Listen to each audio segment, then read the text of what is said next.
To me, there's nothing worse than lazy art disguised as minimalism. But what is minimalism? It's a word that lately has been kinda abused, like back in the day when I was working as a photographer, everybody asked you to do something organic. It didn't really mean anything, but I was used to hear that over and over again. What I do, I think, is rooted in the idea of minimalism, but I figured out that for me that has a lot of different shades of meaning. There's most of the artists that I listen to somehow dig into that kind of aesthetic, and I want today to talk about that, to talk what is my idea, the artists that I love that adhere to this idea, and give you also some tips or advice that really helped me to, make my workflow better. I think that is a great way, especially when you feel kind of stuck, to work with this minimalistic approach. So let me first start about a few artists that really inspired me. So when I think of, I guess, real minimalism, in my head come the name of Eliane Radig. She's a maestro, pioneer synth, and she composed the Trilogie de la Mort, which I think it's a masterpiece of minimalism. It's a long record that actually deal with very, very few notes, and every time I listened to that I got mesmerized. There's not a use of effects, there's not a lot of use of instrument. She only used an ARP 25,000 and 2500, and she managed with the use of literally some sounds, some dissonant sounds that come and go, to keep you hooked then for the entirety of the album. So that's, to me, is the minimalism in the use of composition, like in notes, in voices. Then there's, by now you would know, my favorite artist nowadays, that is Caterina Barbieri, and when she released her album Pattern of Consciousness, which is one of my favorite albums ever, in a beautiful interview that she did for Ableton, I think, she was mentioning the idea of minimalism inside the pattern creation process, meaning that she would create one pattern and then do variation of that same pattern to create actually a composition. So basically in that case I see minimalism in the way that she would create only one line of code, of pattern, and then do variation over that. The sound though would become pretty complex because she would use a lot of effects, and even though if most of the time the maximum voice she would use was two oscillator, she would use a lot of effects, making the composition really rich. Then another artist that really influenced me would be Plastic Man, Richie Houghton, with all of his initial records, in which I think the idea of minimalism in that case, in that kind of techno, would be into the arrangement. He would create composition with very minimal amount of instrument. It could be like a 303, a pad, kick, hat and snare, and that's it. And then through very small change of arrangement and EQ, it would actually keep you interested from start to finish, which is a very complicated thing. Then there's so many other. I like Loshil, for example, in the way she approached ambient, and a lot of ambient artists, for example, fill the composition with effects, reverb. Loshil, in the opposite, he used a very clean sound, of course with use of some effects, but to me that's a very minimal approach that actually yield great result.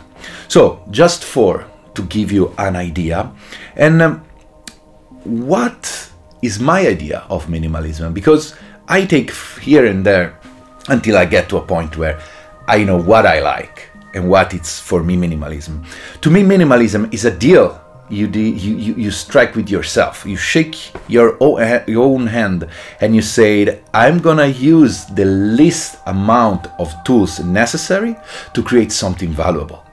Because as I started, to me, nothing could be wrong than decide to disguise your composition, your work as minimalistic, because you wanted to use the minimal amount of things, but then it doesn't add any value to what you're doing.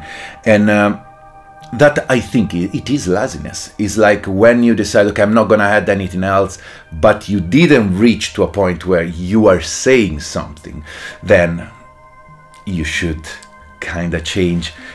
I should. This is all criticism that, of course, I move towards myself. I would never move towards anybody else.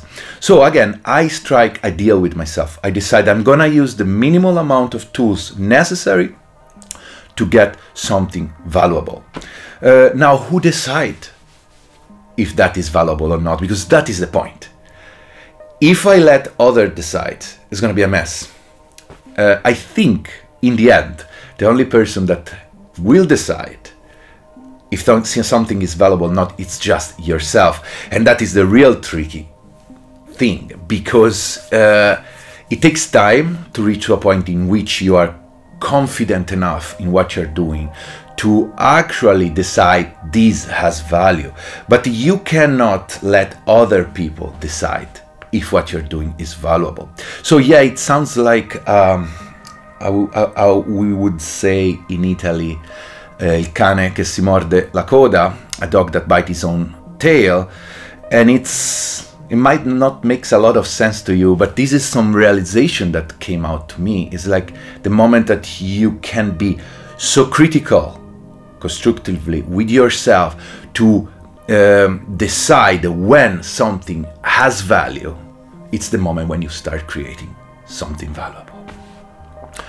If that is obscure, well, it is. But it's something that now is so clear to me and works so well when I approach composition.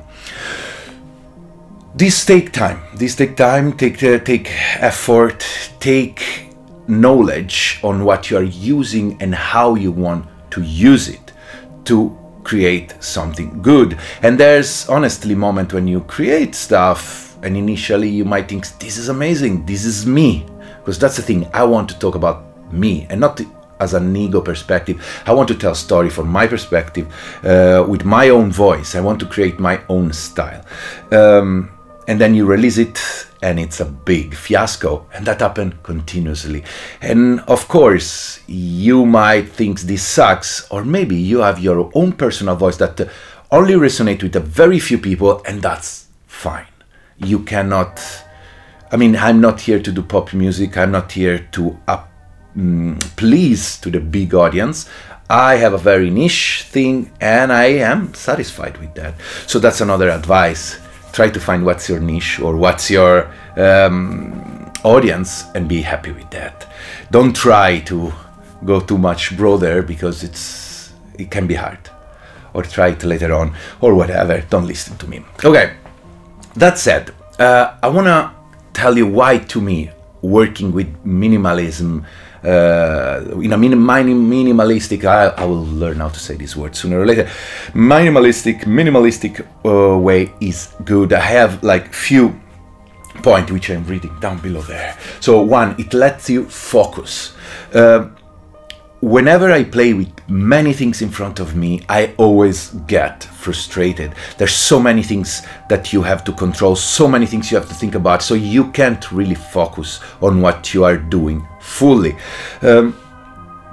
I quote this quite a lot, but Surgeon in an interview said that you need to apply the 80% dumber rule when you play.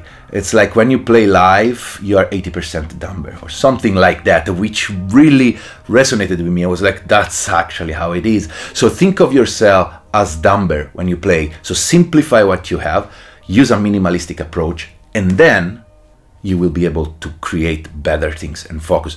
You are always able to add stuff on top, or on top later on, if you work on studio. If you work live, I think focus on the performance. People will appreciate that rather than a super complex produced thing. Nah, people want to see you even do mistake and then raise from that. So focus on what you're doing, choose few elements and focus on that. Then, of course, if you work with few elements, you get to know those elements way more. That's my point too. It's like when I started, for example, with Octatrack, and I wanted to just learn the Octatrack, which is definitely not a minimalistic approach instrument, but whatever. I wanted to use it though in a minimalistic way, using only as a mixer and sequencer. So I paired it with my Vermona Performer, and for months I only used those two, until to a point where I was so proficient, so comfortable with that, that now it's like really part of my workflow. So point two, you will know better your instrument. Then point three, this is very important to me. You will say things more clearly. This might sound pointless, but I feel that what we do as artists, as human beings, we want to communicate. Our entire goal as musician, writer, painter is communicate something. I guess some people do just for themselves, but I feel the vast majority of us creative people, we want to communicate. We want to release something in the world that speak about some of our ideas, of ourselves, and not just in an ego way, like because we are selfish and we want everybody to know about us, but because maybe we have ideas and they resonate with us, they bring us joy, anger, whatever, and we want to share that because we want to have other people vibing with that, or that at least. Again, everything I say is related to me. I don't want to impose to anybody else. If you use one or two voices, the message will be clearer. If you create something that is so robust, that use so many things, and it's so messy, maybe your message will be not as clear. Of course, if you're a genius and you are Colin Benders and you can use a wall of instrument and make great music with that, fine. But people like him, they're very few. And an advice that I always give to my students is just like focus on very few elements, focus on one voice and make that voice say whatever you want. There's people that use just 1 303 and 1 delay and make amazing tunes. So I always, or go listen to Eliane Radig, Trilogy of La Mort, and you will understand what I'm saying. You have something inside you and you can use just one voice to say it. So it's a good advice, I think. It has been given to me when I was a photographer, to focus on the element. When I was doing photography, don't put too many things. Use not a wide lens.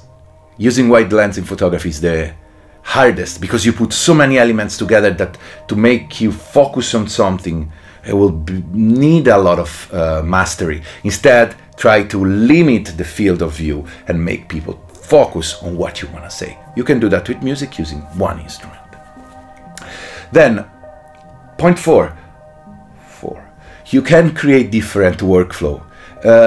Every time that I use different instrument and I focus on that and I stick with that for long enough, I discover new pathways in my brain and in the way I do things. So that is great because it allows you to develop new skills, develop new way to get things. So yes, it's a minimalistic approach, but then after that you go back to other setup, other things, and you will enrich them with what you just learned. So that's another great point. And then the final point, there's many other, but I would like to give maximum 5. Challenge yourself. That's a great other things. Whenever you come out of your comfort zone, then is where the magic happens. So get a little more challenge. We will do some example later on, and I'll we will go through that, like what we can use to make ourselves go outside our comfort zone and also create something interesting. Because in the end, there's one big point we have to discuss. It's like we can do art, call it art or whatever you want to call it, as an exercise or as art.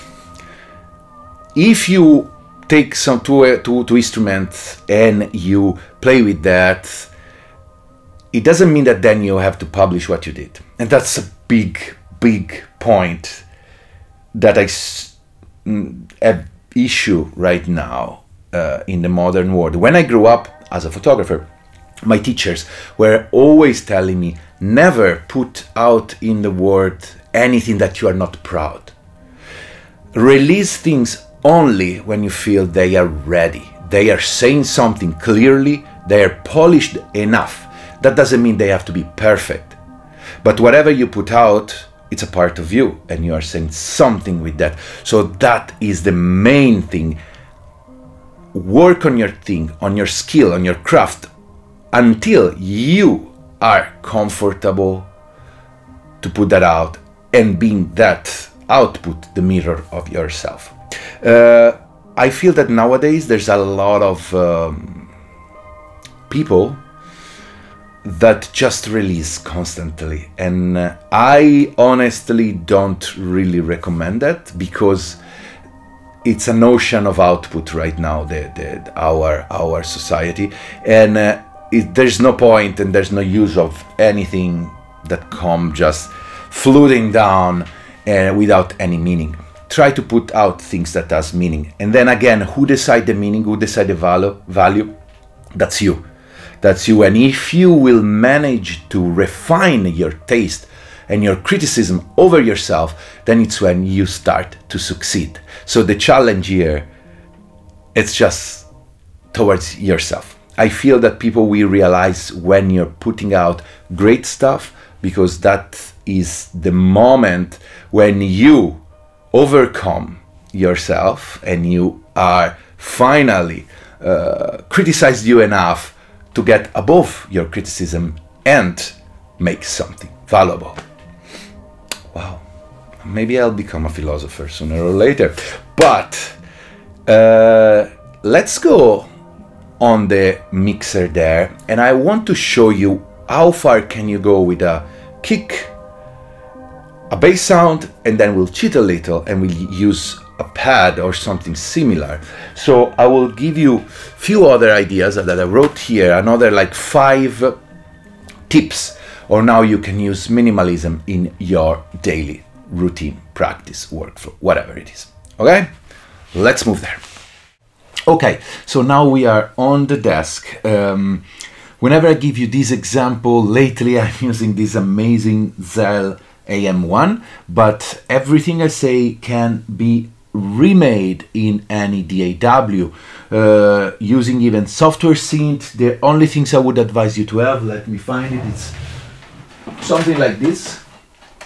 Something like this, like I use the Chic N32, is a controller. You can map everything, so you can map whatever I will use on the console on your Ableton, Logic, whatever. I use Ableton. And then as instrument, today I'm gonna use a drum machine. It's an analog rhythm that I have a renewed love for it. I'm using it so much lately and it's amazing. And then the analog bassline, the 303, the abstract instrument Avalon. Could be any 303, plenty of them. I love, it's one of the foundational things. Maybe we will use the OP1 for pads, but I don't know, maybe we don't. And then I have a plethora of of effects. So Eventide Space that do a reverse echo, CXM1978 that is a 1978 model after reverb.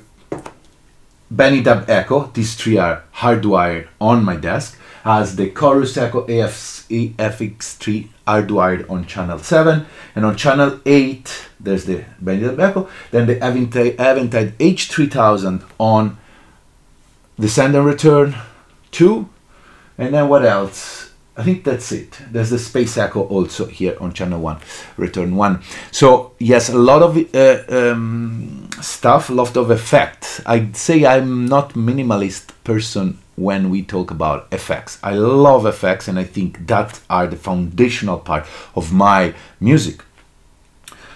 So we will do by step and see what we can do and give you my tips, and then you decide.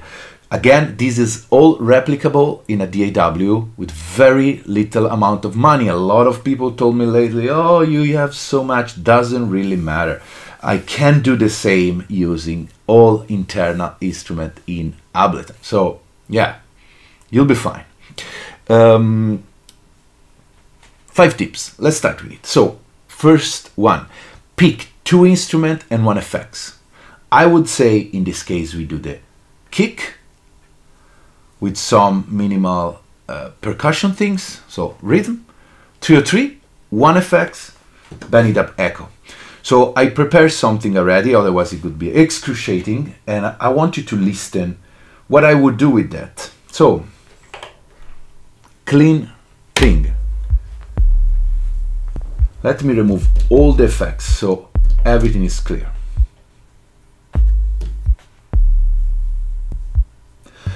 So we have a simple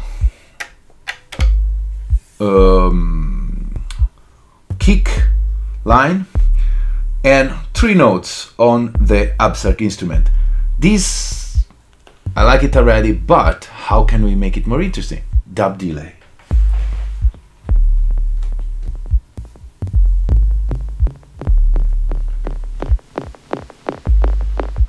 We can create texture, which is what I love. How am I doing? Did many video about that. In my Patreon also there's a lot of video about that.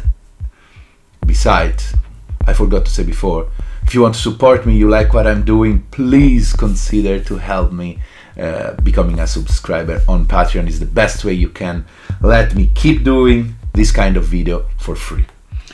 Anyway, also you can buy from the affiliate link down below and help me with that too, huh? Don't forget that. Anyway, this is how I send. I use the accent. This is the kick, this is the bass. I send it to the Benidub and I can create this. And then I play with the filter or whatever. And that is now a performance-wise. So could this lead to something that is amazing? Yes, it could. Just take time and just take performance skills, and with just 3 elements it could be difficult because now I would need something else. So I can add, for example, this. And this is the part I create with the other instrument here, super minimal, super clean. And now I can create arrangement.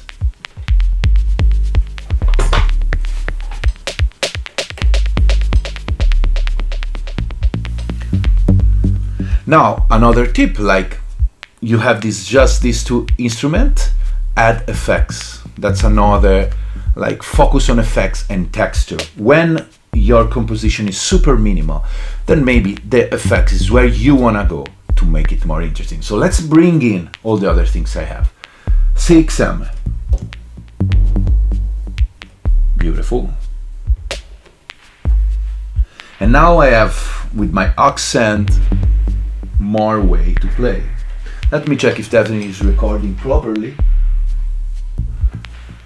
Also, for your information, how I'm recording nowadays, I'm sending all the effects all together in a stem, recorded in a bus, because I have just 4 group out, and sadly my Apollo only have 18. I'm struggling to find a new sound card. If somebody knows and have some advice, or some company want to work with me, hit me up. Then I send the kick separately, the bass separately, and the percussion separately. So I end up with 4 stereo tracks that I am able to mix later on. So now we have this. I can send that. I can play with it with a pre-delay and create different variation. I can send the delay back into the reverb. Let's hear it.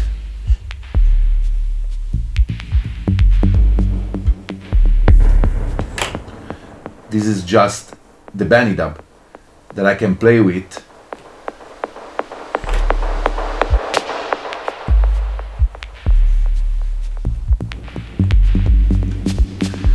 And as you hear right now, we are already into something cool. Let's keep adding. Number 2, reverb from the Eventide. Canyon, beautiful. This is the H3000, old unit, sounds incredible. Let's keep adding. Chorus Echo EFX3, new things, demo coming soon, amazing.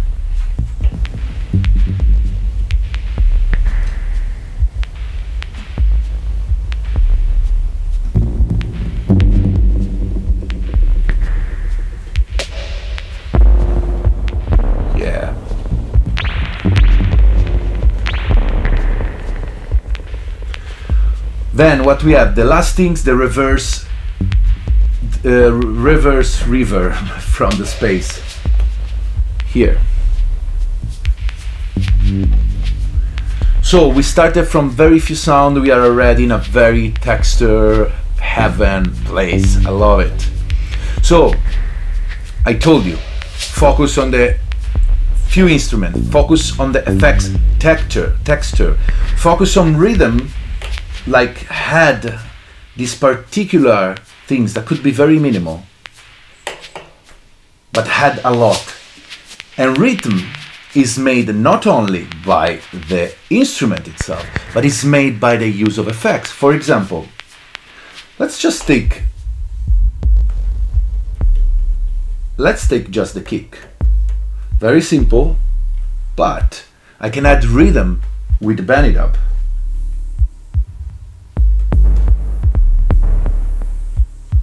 I can add rhythm with a pre-delay of the reverb. So it comes after.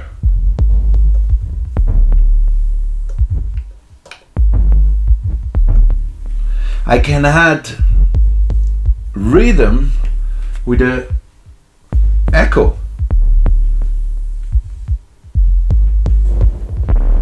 With the spring reverb coming a little later, and it creates more stuff. So as you can hear now, there's a lot of things going on, and it's all creating groove and rhythm. And it's all imprecise because it's all synced by hand. There's no damn tempo. I love just to do by hand. So that was third advice, focus on the rhythm part. Now, sound. Sound is another important thing. In this case, what can I say? I love this kick that I create. It's textural, it's tonal, it gives you some note, but I also love the sound of the 303. How round it wanna be. You want it a round sound, a harsh sound. These I want something deep, and I like how it sounds like this.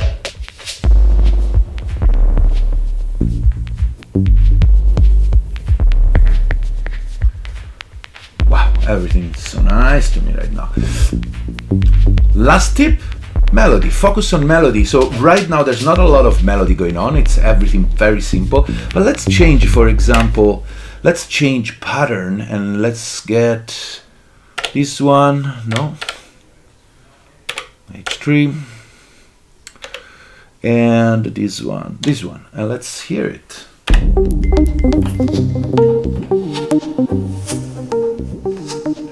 Now there's melody, now there's something different.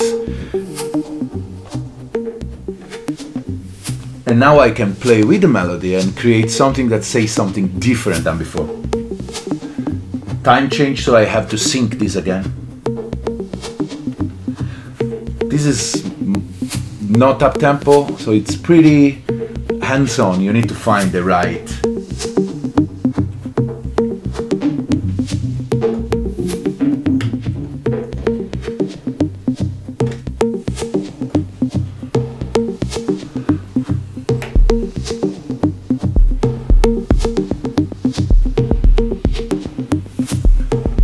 on with the drum part.